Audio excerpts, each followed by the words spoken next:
Hello everyone, good morning. कैसे हो सब? तो क्लास सेकेंड ईयर क्लास जो है स्टूडेंट, हमने आपको जो है दासी चैप्टर जयशंकर प्रसाद द्वारा लिखा थोड़ा पढ़ा दिया है।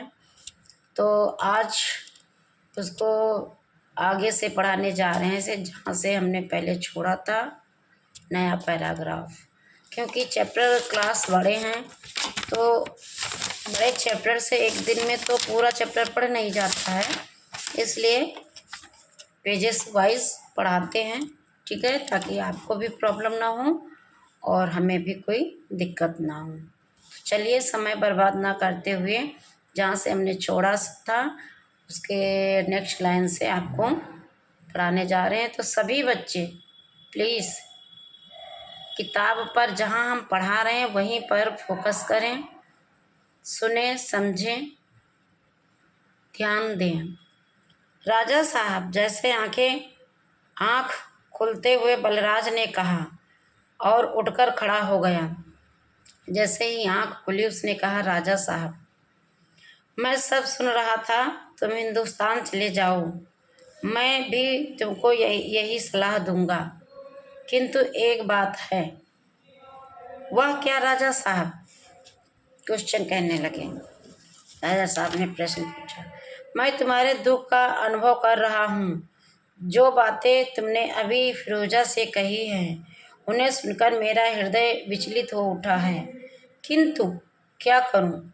आकांक्षा का नशा भी पी लिया है, वही मुझे बेबस किए है। जिस दुख से मनुष्य छाती फाड़कर चिल्लाने लगता हो, सिर पीटने लगता हो, वैसी प्रतिकूल परिस्थितियों में भी मैं कल सिर्फ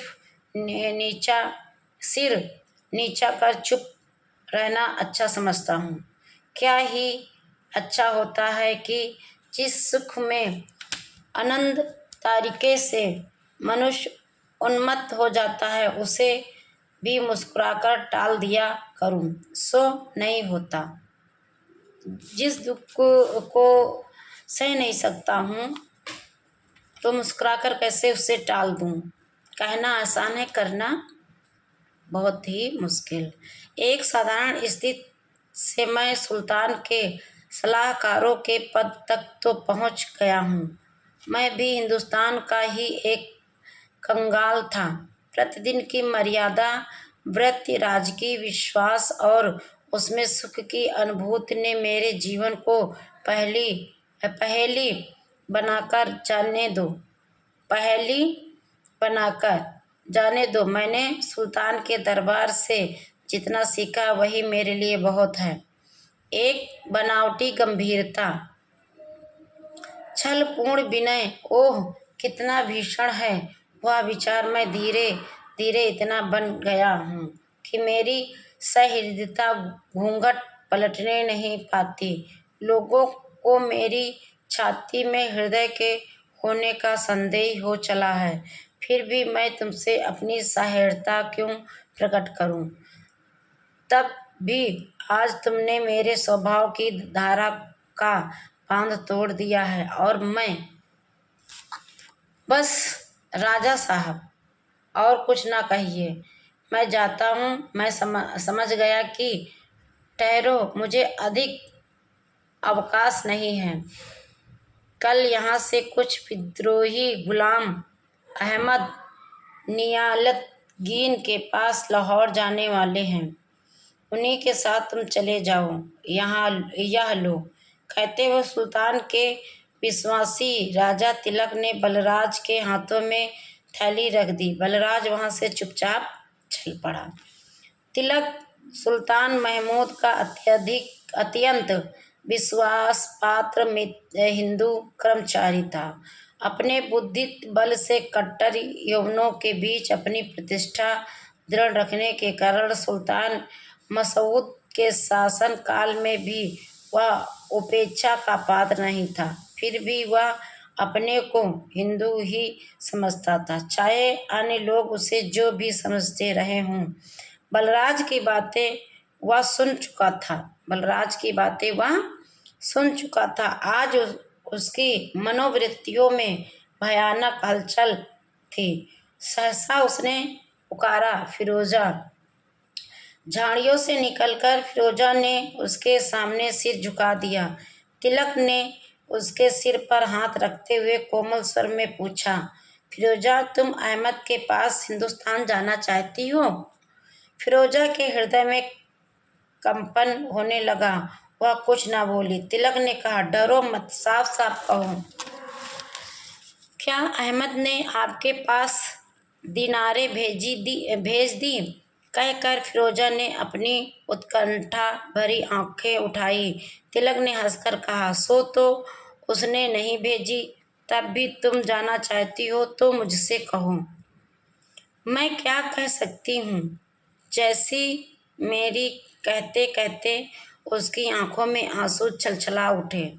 तिलक ने कहा, फिरोजा, तुम जा सकती हो। कुछ सोने के टुकड़ों के लिए मैं तुम्हारा हृदय नहीं कुचलना चाहता। सच, आश्चर्य भरी कृतज्ञता उसकी वाणी में थी। सच फिरोजा, अहमद मेरा मित्र है और भी एक काम के लिए तुमको भेज रहा हूँ। उसे जाकर समझाओ कि वह अपनी सेना लेकर पंजाब के बाहर इधर उधर हिंदुस्तान में लूट मार ना करे। मैं कुछ ही दिनों में सुल्तान से कहकर खजाने और माला गुजारी का अधिकार भी उसी को दिला दूंगा। थोड़ा समझकर धीरे धीरे काम करने से सब हो जाएगा, समझी ना? दरबार में इस पर गर्मा गर्मी है कि अहमद की नीयत खराब है। कहीं ऐसा ना हो कि मुझी को सुल्तान इस काम के लिए भेज दे। फिरोजा, मैं हिंदुस्तान नहीं जाना चाहता। फिरोजा, मैं हिंदुस्तान नहीं जाना चाहती। मेरी एक छोटी बहन थी, वह वहाँ है। क्या उसने पाया? मेरी यह जीती है। इन कई वर्षों से मैंने उसे जानने की चेष्टा भी नहीं की। और भी मैं हिंदू हूँ फिरोजा। आज तक अपनी आकांक्षाओं में भूला हुआ, आप अपने आराम में मस्त, अपनी उन्नत में विस्मृत गजनी में बैठा हुआ हिंदुस्तान को, अपनी जन्मभूमि को और उसके दुख दर्द को भूल गया हूँ। सुल्तान महमूद के लूटों की गिनती करना, उस रक्त रंजित धन की तालिका बनाना, हिंदुस्तान के ही शोषण के लिए सुल्तान को नई नई तरकीबें बताना, यही तो मेरा काम था। हिंदुस्तान के प्रति, हिंदुस्तान का था और हिंदुस्तान का भेदी बना हुआ था, जिससे आज मेरी इतनी प्रतिष्ठा है। दूर दूर दूर रहकर मैं वहाँ कुछ कर सकता था, पर हिंदुस्तान कहीं मुझे जाना पड़ा, उसकी गोद में फिर रहना पड़ा, तो मैं क्या करूँगा फिरोजा? मैं वहाँ जाकर पागल हो जाऊँगा। चिर निर्वासित विस्मृत अपराधी इरावती मेरी बहन है। आह, मैं उसे क्या मुँह दिखलाऊँगा? वह कितने कष्टों में जीती होगी और मर गई हो तो पता नहीं। फिरोजा, अहमद से कहना मेरी मित्रता के नाते मुझे इस दुख से बचा लो। मैं जाऊंगी और इरावती को खोज निकालूंगी। राजा साहब, आपके हृदय में इतनी टीस है, आज तक मैं ना जानती थी। मुझे यही मालूम था कि अनेक अन्य तुर्क सरदारों के समान आप भी रंग रलियों में सॉरी गैस समय बिता रहे हैं, किंतु बर्फ से ढकी हुई चोटियों के नीचे भी ज्वालामुखी होता है। मुझे मालूम नहीं था। तो जाओ फिरोजा, मुझे बचाने के लिए उस भयानक आग से जिसमें मेरा हृदय जल उठता है, मेरी रक्षा करो। कहते हुए राजा तिलक उसी जगह बैठ गए। फिरोजा खड़ी थी। धीरे धीरे राजा के मुख पर एक सिनगता आ चुकी। अब अंधकार हो चला। गजनी के लहरों पर से शीतल पवन उन झाड़ियों में भरने लगा था। सामने ही राजा साहब का महल था। सामने क्या था? राजा साहब का महल था। उसका शुभ्र गुंबद उस अंधकार में अपनी उज्ज्वलता से सिर ऊंचा किए था। तिलक ने कहा, फिरोजा जाने के पहले अपना वह गाना सुनाती जाना मुझे। फिरोजा गाना गाने लगी। उसके गीत की धुन थी, मैं जलती हुई दीप शिखा हूँ और तुम हृदय रंजन प्रभात हो। जब तक देखती नहीं जला करती हूँ और जब तुम्हें देख लेती हूँ तभी मेरी अस्तित्व का अंत हो जाता है। ये फिरोजा के शब्द हैं। मेरे प्रियतम, संध्या की अंधेरी झाड़ियों में गीत की गुंजार घूमने लगती है। यदि एक बार उसे फिर देख पाता, पर यह होने का नहीं। निष्ठुर नियति, उसकी पवित्रता पंकिल हो गई। उसकी उज्ज्वलता पर संसार के काले हाथों ने अपनी छाप लगा दी होगी। तब उससे भेंट करके क्या करूं अपने कल्पना के स्वर्ण में मंदिर का खंडहर देखकर। कहते कहते बलराज ने अपने बलिष्ठ पंजों को पत्थरों से जकड़े हुए मंदिर के प्राचीर पर दे मारा। मतलब जो वहाँ का मंदिर था, उसके जो वो बने हुए थे पत्थर के, उस पे सिर दे मारा। वह शब्द एक क्षण में विलीन हो गया। युवक ने आरक्त आंखों से उस विशाल मंदिर को देखा और वह पागल सा हो उठा। परिक्रमा के ऊंचे ऊंचे खंभों से धक्के खाता हुआ घूमने लगा। गर्भगृह के द्वारपालों पर उसकी दृष्टि पड़ी। वे तेल से चुपड़े हुए काले काले दूत अपने भीषण त्रिशूल से जैसे युवक की ओर संकेत कर रहे थे। वह ठिठक गया। सामने देवगृह के समीप घृत का अखंड दीप जल रहा था। घृत मतलब बेटा होता है घी का अखंड ज्योत जल रहा था। केसर, कस्तूरी और आगूर होता है लुभान और क्या कहते हैं कपूर से मिश्रित फूलों की दिव्य सुगंध की झकोर रह रहकर भीतर से आ रही थी। विद्रोही हृदय पड़ता होना ही चाहता था, परंतु सिर सम्मान से झुक ही गया। सिर जो है किससे झुक गया? सम्मान से झुक गया। सिर जो है सम्मान से झुक गया। देव, मैंने अपने जीवन में जानबूझकर कोई पाप नहीं किया। भगवान के आगे जो है कह रहा है कि मैंने अपने जीवन में कोई पाप नहीं किया। मैं किसके लिए क्षमा मांगूं? गजनी के सुल्तान की नौकरी वह मेरे वश की नहीं है, किंतु मैं मांगता हूँ एक बार उस अपनी प्रेम प्रतिमा का दर्शन, कृपा करो मुझे बचा लो। ऐसे भगवान के आगे हाथ जोड़ करके बोल रहा है। प्रार्थना करके युवक ने सिर उठाया ही था कि उसे किसी को अपने पास से खिसकने का संदेह हुआ। वह घूमकर देखने लगा। एक स्त्री कौशेष वासन पहने हाथ में फूलों से सजी डाली लिए चली आ रही थी। युवक पीछे पीछे चला। परिक्रमा में एक स्थान पर पहुंचकर उसने संदिग्ध स्वर से पुकारा, ऐरावती। वह स्त्री घूमकर खड़ी हो गई। बलराज अपने दोनों हाथ पसार कर उसे आलिंगन करने के लिए दौड़ा। ऐरावती ने कहा, ठहरो। बलराज ठिठक कर उसकी गंभीर मुखकृतियों को देखने लगा।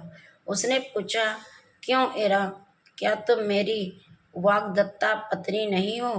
क्या हम लोगों का वाहिनी वेदी के सामने परिणय नहीं होने वाला था क्या? ऐसे सवाल कर रहा कि तुम क्या मेरी पत्नी बनने वाली नहीं थी, है ना? ऐसे करके सवाल कर रहा था। तो प्रेम की पवित्रता की परिभाषा अलग है। ईरा, मैं तुमको प्यार करता हूँ। तुम्हारी पवित्रता से मेरे मन का अधिक संबंध नहीं। भी हो सकता। चलो हम और कुछ भी हों, मेरे प्रेम की वाहिनी तुम्हारी पवित्रता को अधिक उज्जवल कर देगी। यहाँ पर इस उसमें चैप्टर में जयशंकर प्रसाद जी ने आपको समझाया है कि जैसे गोपियाँ कृष्ण से प्रेम करती थी, वैसे ही यहाँ पर प्रेम के बारे में बताया गया। कभी किसी ने कहा है ना, प्रेम अक्षर जो होता है वो 2.5 अक्षर का होता है। प्रेम शब्द जो होता है 2.5 अक्षर का होता है। जिसने प्रेम शब्द की महत्व को समझ लिया वो जीवन पार हो गया। ठीक है, ये प्रेम नहीं, लड़के लड़कियों वाला प्रेम नहीं जो गर्लफ्रेंड बॉयफ्रेंड करते हैं।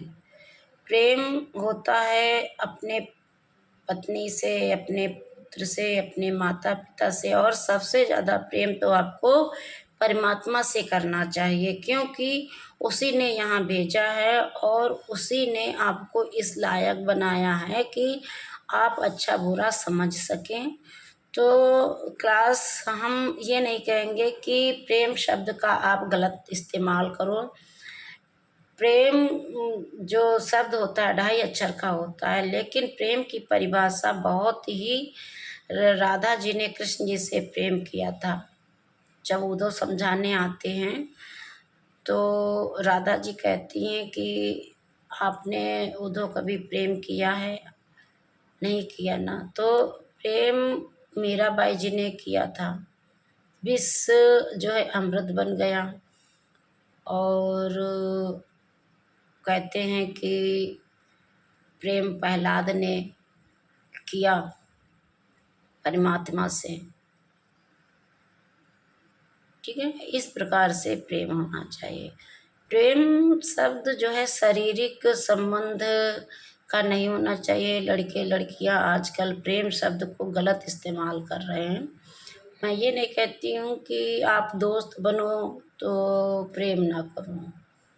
एक दूसरे को समझने के लिए, दुख और तकलीफ़ों में साथ देने के लिए प्रेम शब्द का गलत इस्तेमाल मत करो। आजकल के युवा जो हैं किशोरावस्था वाले, वो 9th और 10th और फर्स्ट ईयर सेकेंड ईयर में आते हैं और प्रेम शब्द का मजाक बना के रख दिया। तो आप सभी बच्चों से हम विनम्र निवेदन करते हैं, अगर प्रेम करना अपने किताबों से करो जो आपको कहाँ से कहाँ पहुँचा देंगी, आपके अंधकार जीवन में प्रकाश भर देंगी। प्रेम करो अपने माता पिता को जिन्होंने आपको इस लायक बनाया है। धन्यवाद। अगला जो पैराग्राफ है इसी चैप्टर का, तो अभी इसमें ज़्यादा पेजेस रह गए हैं क्लास, तो हम ऐसे ही थोड़ा थोड़ा करके पढ़ाएंगे, फिर उसके प्रश्न उत्तर लिखवाएंगे आपको। ठीक है, अभी आपकी बुक हमने थोड़ी पढ़ाई थी, क्या कहते हैं, राजेंद्र यादव का सारा आकाश, और फिर व्याकरण भी पढ़ानी है। तो आप भी क्रम वाइज से काम करते रहें और हम भी करते रहेंगे। थोड़ा हमने पढ़ाया, कोई भी स्टूडेंट जो है इस कहानी को भूलेगा नहीं, मन में रिवीजन करेगा, किताब उठा करके फिर से रिवीजन करेगा जहाँ तक हमने अभी आपको पढ़ाया है। Thank you.